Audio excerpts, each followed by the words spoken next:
Turning the clock back to the 1940s and 50s, the scientific community was in the midst of a debate about the nature of the hereditary material that is responsible for passing our traits on to our children, to our children's children, and so on for generations. Pretty existential question, right? An experiment by Avery, MacLeod, and McCarty in 1944 first suggested that proteins were not responsible for heredity, as previously thought, and instead DNA was the culprit. However, given that their results flew in the face of the current thinking, not everyone was convinced. In science, a great deal of evidence is needed before a new scientific idea is accepted as fact. Therefore, in 1952, Alfred, Hershey, and Martha Chase carried out experiments which addressed a similar question. Was DNA the hereditary material, or was it protein, or was it something else? To solve this important puzzle, Hershey and Chase needed a simple model organism to solve this complex question, and a clever experiment. They chose the simplest organism possible, a bacteriophage, which is a virus that infects bacteria. This virus looks a bit like a lunar landing module and attaches to the outside of the bacteria. It then injects a substance into the bacteria to create many new copies of the virus. These newly manufactured viruses are released when the bacteria bursts. So the substance injected inside of the bacteria must contain the instruction manual for making new virus. It contains the hereditary material. But what was this material that the virus injected into its host? The answer to their question might shed light on the nature of heredity for all life on Earth. Viruses consist of two things: a DNA core surrounded by a protein coat. Hershey and Chase needed to figure out which of the two was injected into the bacteria. They ran 2 experiments, and in each they labeled one of the components. For this labeling, they used radioactive tags: radioactive sulfur for the protein and radioactive phosphate for the DNA.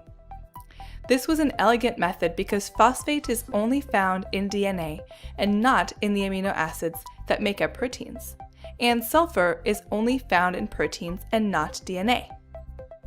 After the viruses infected the bacteria, the researchers examined whether the radioactive signal was detected inside the bacteria or left outside. To do so, they needed to separate the bacteria from the viruses attached to their outsides, and did so using a Waring blender, similar to that used for making milkshakes. Once separated, they then centrifuged the sample. Since bacteria are bigger, they were centrifuged to the bottom, while the smaller viruses remained at the top of the tube. When they prepared virus with sulfur-labeled protein and mixed it with bacteria, they found that most of the radioactivity remained with the virus and did not enter the bacteria. When they allowed the virus to replicate and collected the new viruses, less than 1% of the protein radioactivity from the viral parents were found in the newly replicated virus, so the protein was not being inherited. On the other hand, when they performed the same experiment using virus with its DNA labeled with phosphate, they found that most of the radioactive DNA was injected into the bacteria from the attacking virus, and much of this labeled DNA was inherited and passed on to the new virus generation.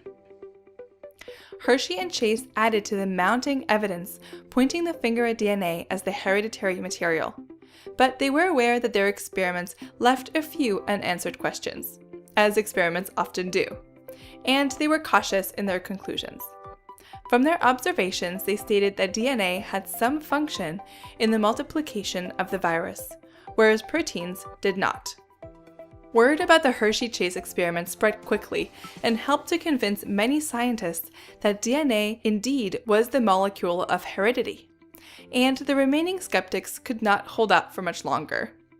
A year later, Watson and Crick published their model of the DNA double helix, which provided an elegant explanation for how DNA, with such a simple structure, could be replicated and pass along information from parents to offspring. The Hershey-Chase experiment is considered a classic in biology because it tackled an important question with the use of a well-chosen model organism and an elegant experimental design in order to clearly distinguish between 2 competing hypotheses.